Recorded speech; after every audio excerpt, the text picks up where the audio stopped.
محاسن کلام غالب، عبد الرحمن بجنوری، بلند خوانی محمد خلیل الرحمن۔ نمبر 1۔ گر شعر و سخن بدہر آئیں بودے، دیوان میرا شہرت پرویں بودے، غالب اگر این فن سخن دیں بودے، آدین را ایزدی کتابیں بودے۔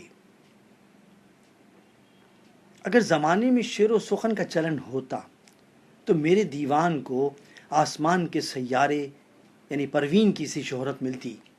غالب اگر یہ فن شاعری کوئی دین ہوتا تو اس دین کی الہی کتاب یہ ہوتی۔ ہندوستان کی الہامی کتابیں دو ہیں، مقدس وید اور دیوان غالب۔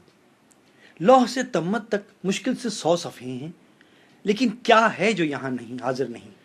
کون سا نغمہ ہے جو اس زندگی کے تاروں میں بیدار یا خوابیدہ موجود نہیں ہے؟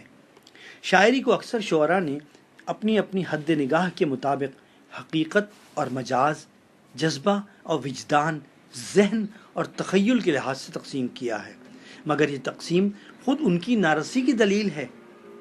شاعری انکشاف حیات ہے۔ جس طرح زندگی اپنی نمو میں محدود نہیں، شاعری بھی اپنے اظہار میں لا تعین ہے۔ جمال الہی ہر شے میں رونما ہوتا ہے۔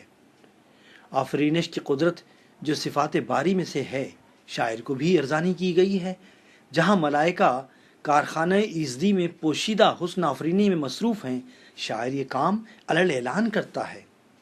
اس لحاظ سے مرزا کو ایک رب نو تسلیم کرنا لازم آتا ہے۔ غالب نے بزم ہستی میں جو فانوس خیال روشن کیا ہے، کون سا پیکر تصویر ہے جو اس کے کاغذی پیرہن پر منازل زیست قطع کرتا ہوا نظر نہیں آتا۔